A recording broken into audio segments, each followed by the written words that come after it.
निर्विकार निर्भय तो ही और सकल भय मानिए जी साधो और सकल भय मान सब पे तेरी साहिबी सब पे तेरी साहिबी तुझ पर साहिब ना निर्विकार निर्भय निर्विकार निर्भय तू ही और सकल भय मान ए जी साधो और सकल भय मान सब पे तेरी साहिबी सब पे तेरी साहिबी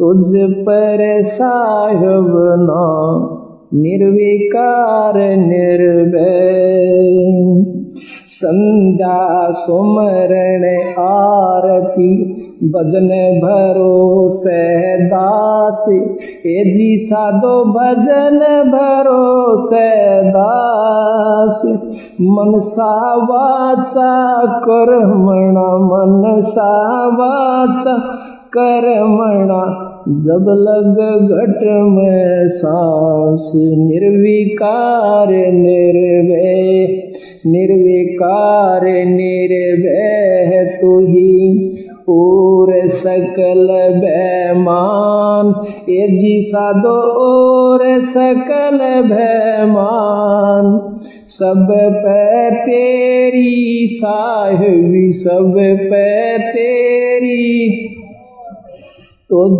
पर साहिब ना निर्विकार निर्भय सांस सांस में नाम जपो व्यर्था सांस मत खो ए जी साधो व्यर्था सांस मत खो बेरा ना इस सांस का बेरा ना इस सांस का आवण ओक न हो निर्विकार निर्भय निर्विकार निर्भय तू ही और सकल भय मान ए जी साधो और सकल भय मान सब पे तेरी साहिबी सब पे तेरी साहिबी तुझ पर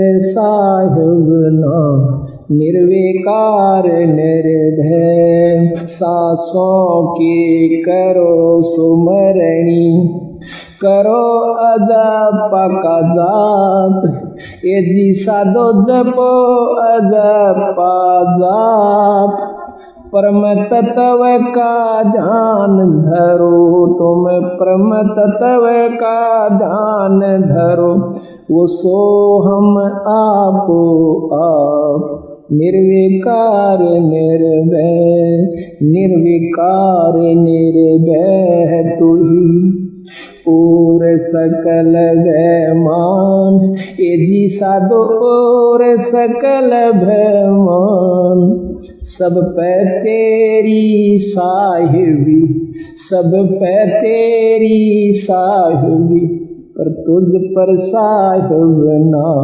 निर्विकार निर्भय सो हम पोरा पवन में बांधा मेरे सुमेर हे जी साधो बांधा मेरे सुमेर ब्रह्म गांठ हृदय धरो ब्रह्म गांठ हृदय धरो इस विद्यमाला फिर निर्विकार निर्भय माला है निज सांस की फेरेंगे निज दास ए जी साधो फेरेंगे निज दास 84 भर में नहीं 84 भर में नहीं कटे कर्म की फांस निर्विकार निर्भय, निर्विकार निर्भय तू ही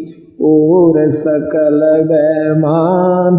ए जी साधो और सकल भयमान, सब पर तेरी साहिबी, सब पर तेरी साहिबी, पर तुझ पर साहिब ना, निर्विकार निर्भय। अंसा सतगुरु मोहे निवाजियो, दीजो अंबर बोध। ए जी साधो दीजो अंबर बोध, शीतल शब्द कबीर का, शीतल शब्द कबीर का यू हंसा करे केलोल, निर्विकार निर्भय। अंसा मत डरियो हो काल से, अब बंदी छोड़ कहते हैं, अंसा मत डरियो हो काल से, करो मेरी प्रतीत। ए जी साधो करो मेरी प्रतीत, अमर लोक पहुँचाहियो, अमर लोक पहुँचाहियो, चले सो भव जल जी, निर्विकार निर्भय, निर्विकार निर्भय तू ही और सकल भयमान। ए जी साधो और सकल भयमान, सब पे तेरी साहिबी, सब पे तेरी साहिबी, तुझ पर साहिब ना, निर्विकार निर्भय। भवजल में बहु काग है, कोई कोई हंस हमार। गुरु शब्द हैंडपंप है, परमात्मा पानी है। वैसे परमात्मा को सर्वव्यापक कहते हैं, परंतु सर्वव्यापक होते हुए भी हमें कोई लाभ नहीं मिलता जब तक अनुसंध शरण में नहीं आते। ठीक इसी प्रकार पानी जमीन में है, हैंडपंप बिना वो बाहर नहीं आ सकता। तो इसलिए बताया कि गुरु गोविंद दोनों खड़े, एक तरफ मटका में पानी रखा, एक तरफ नलका। सतीन में कौन से न आदर दो जिससे भी लाभ मिलता रहा। तो उसने देखा कि नलके से पानी मिला है तो नलका ज्यादा पूजनीय है, पानी तो कल खत्म हो जाएगा। इसी प्रकार कहते हैं कबीर हरि के रूठ का और गुरु की शरण में जा, कबीर गुरु जो रूठ गया तो फिर हर नीक रहता है। मटके का पानी जैसा आपका प्रारब्ध संस्कार खत्म हो गए, शुभ कर्म, आप फिर गुरु के पास जाइयो और वहां से मटका फिर भर लाइयो। अगर पानी नलका खराब हो गया तो पानी को नहीं मिला। गुरु आपसे विमुख हो गया, उनके आपके प्रति उनके कोई ऐसा आ गया भावना, तो फिर आप उस लाभ से वंचित हो जाओगे जो कि गुरु से पाना था। ज्ञान प्रकाश, अब कहते हैं ज्ञान प्रकाश गुरु मिले, दो जन बिसरे जाए, इन्हों कहा 100 जन बिसरे जाए। अब उसमें परमात्मा ने मुश्किल से दया नहीं और समझ किया नहीं, गौन अंधे को अंधा मिला, राह बतावे को अनजान गुरुओं के पीछे लागन गए, अंधा गुरु और अंधा ही चेला, दोनों ठेलन ठेला। गुरु बन देखो, गुरु के माध्यम से जो किया जाता है वही सफल होगा, और बिना गुरु बनाए, बिना गुरु की आज्ञा से जो दान करते हुए बेकार जाता है। आगे चलिए। कबीर हरि की भक्ति बिन राजा रसद होए, माटी लगा कुमार की और घास न डारे को। देखिए बनेगी राजा के लिए, जो परमात्मा ना बसे, अगर राजा भी भगवान बज दे तो इसकी सीधी बात नहीं, पर जो राम नाम नहीं लेते कोई राजा भी क्यों ना हो, वो गधा बने और माटी लगा कुमार का। कदे बाहर बराना ढोएगा अपने कुमरे का खरा, और फिर रोटी भी भोजन भी कितोर पास आएगा बाहर जाकर के कुर्डियों पे, रूढ़ी पे। कबीरा दर्शन साधु का करत न कीजिए कान, जो उद्यम से लक्ष्मी आलस मन से हान। जैसे काम करे तो माया मिले, इसी प्रकार संतान के दर्शन हिम्मत से करके कर लेगा, उसमें आलस नहीं करे तो वो आपको इसी प्रकार लाभ देगा। जैसे काम करे तो जन्म मिल गया और दर्शन करे तो परमात्मा के मार्ग का ज्ञान हो जा। संतों के पास जाने पर ही बात बने। एक घड़ी आधी घड़ी आदि भी सो आद, कबीरा संगत साधो की कटे कोट अपराध। पुण्यात्मा हमारे पास ऐसी आई है जो एक दिन के सत्संग में बीड़ी शराब त्याग कर राम नाम ले लिया। अगर वो सत्संग में ना आती उनका जीवन यूं ही बर्बाद हो जाना था जैसे उनका बाकी का सुनेगा।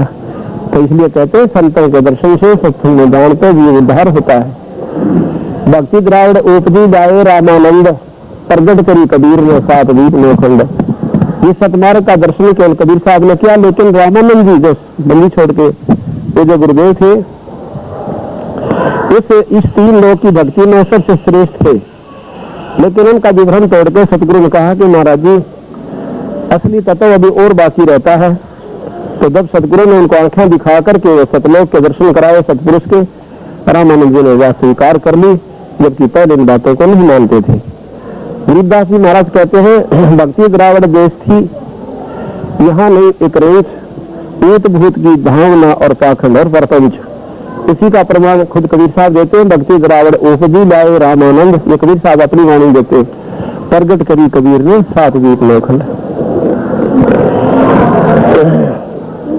तीर्थ नहाए एक फल, साज मिले फल चार, और सतगुरु मिले अनेक फल, कहे कबीर विचार। कहते हैं तीर्थ में स्नान करने पर एक फल मिल गया, और किसी संत से मिल गए तो आपको चार फल मिल गए, कोई मतलब कमी नहीं रही। जो तो को काटा बोए ताको बो तो फूल, और तो ही फूल को फूल है करने पर आपूर्त करना उसके साथ लगता है। जैसे महाराज कहते हैं कबीर गाली ही से उपजे कलह कष्ट और नीच, आर कलह से संता तो लाग बरस हो नीच। उसका यही फल बताते हैं कि मान लो आपने को दुखी करे, आपका उसका प्रतिक्रिया मत करो, उसको छोड़ दो परमात्मा के ऊपर, तो उसको तो कांटे मिलेंगे, उसकी बुराई का फल बुरा मिलेगा, और आपको परमात्मा साथ देगा। आप उसकी भलाई करो, आपको भला मिलेगा। दुर्बल को ना सताइए जाकी मोटी हाय, मैं बिना जीव की सांस तो ये लो बस हो जाए। कहते गरीब आदमी ने दुखी ना करियो, जो दुर्लभ होते दुर्बल होते हैं वह बेचारे कुछ प्रतिक्रिया तो कर नहीं सकते, वो केवल ईश्वर की तरफ रोया करते हैं बुरी तरह, और वो कराहट परमात्मा से टकरा कर वापस आती है, और उसकी स्पीड और ज्यादा हो जाती है अगर, और वो आकर भस्म कर देती है, खत्म कर देती है। किस प्रकार? जैसे बिना जीव की सांस ने लो को फूक दिया। भाइयों से कहने का सतगुरु का कि किसी को दुखी नहीं करना, आप कहीं पा लीजिए। कबीरा गर्भ ना की कभी प्राणी यहाँ से कूच कर जाए, और फिर घास दो मोटी राख बनाएगी सुनसान घाट पर, और गधे लोटा करेंगे इसके ऊपर, पशु फिरा करेंगे, घास जागेगा। जागट प्रीत में प्रेम रस, पुण्य स्नान ही राम, ते नर पशु संसार में उपज मेरे देखा। जो परमात्मा का नाम नहीं लेते और प्रेम भाव से, तो वो महाराज बताओ पशु में उनमें कोई अंतर नहीं है। खाम का पैदा हो और मर गए, आपने बना के कुटुंब। जैसे एक सूरी है, वो 18 बच्चे 12 बच्चे एक का सीजन में पाल देती है, और ऐसे ऐसे पता नहीं कितने पाल गया भी, और वो कार्य वो जीव कर गया जो मनुष्य धार के परमात्मा न घटता। तो पशु मर उसमें कोई अंतर नहीं बताते है। अपनी अच्छी साधनाओं में कोई व्रत रखे, कोई तीर्थ करे। एक प्रेम है संसारी व्यक्तियों में, एक प्रेम है राम और कृष्ण का ही, और एक प्रेम है सतगुरु का। तो महाराज कहते हैं प्रेम प्रेम सब कोई कहा, प्रेम ना कोई न कहे, और जा मार्ग साहे मिले प्रेम कहा। बस यानी सतमार्ग को पाकर फिर उस रास्ते में जो प्रेम भाव आपने बनाना है, जिससे मालिक मिले सतपुरुष मिले, वह प्रेम के साथ। बाकी भावना आपकी जैसी तो बनी रहा, लेकिन वस्तु नहीं मिला। आपको शरत में भावना बना लो, प्रेम बना लो, ये मुझे बहुत लाड करेगा, वो आपकी भावना है उसमें प्रेम, पर उसमें नहीं आपके प्रति उसका वो स्वभाव नहीं है जिसका आपने उसके प्रति प्रेम बना लिया, वो आपको काट सकता है, डर सकता है। इसी प्रकार काल की व्यवस्था में जितनी आप प्रेम बनाओगे, कितनी श्रद्धा से भक्ति कीजिए, आप पार नहीं हो सकते। वो शरत का स्वभाव है काल का, कभी ना कभी दे मारेगा आपको। इसी प्रकार सतगुरु महाराज ने प्रेम बनाने तो आपका भी छुटकारा होगा।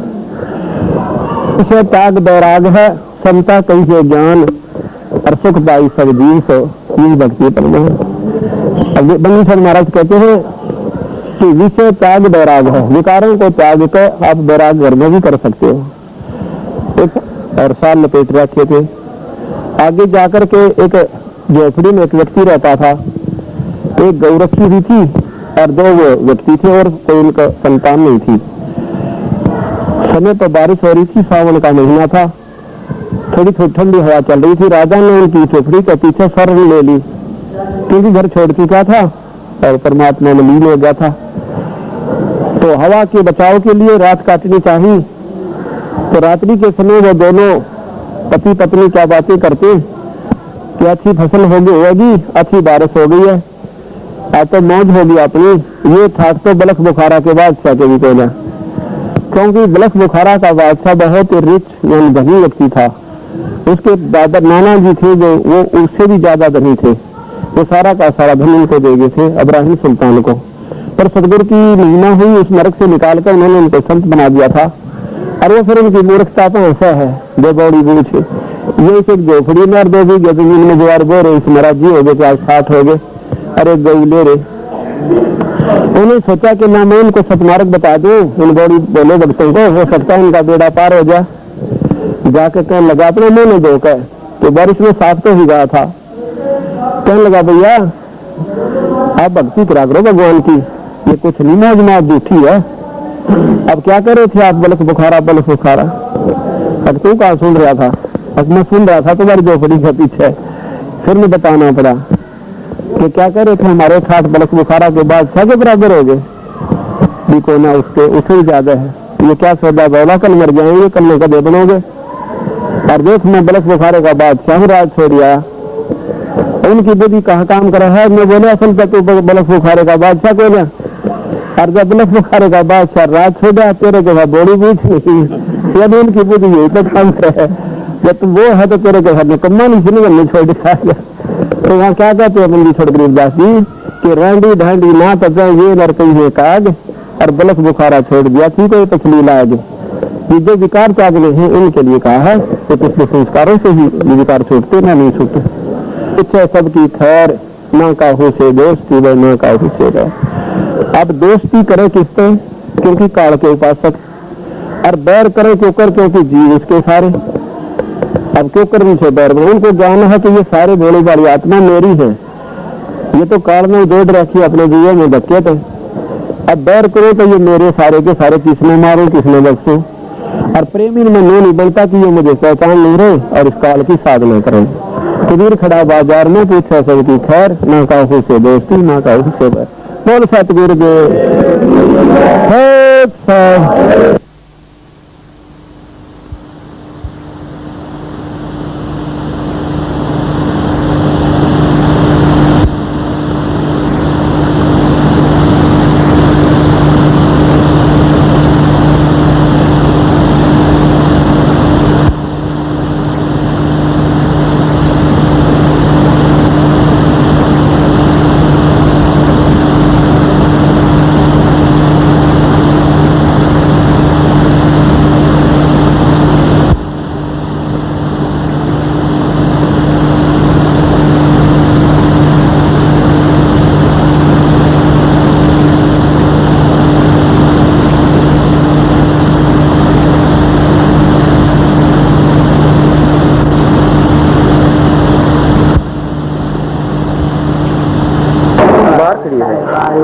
ये अलग से ये आयत देना है। ठीक है जी।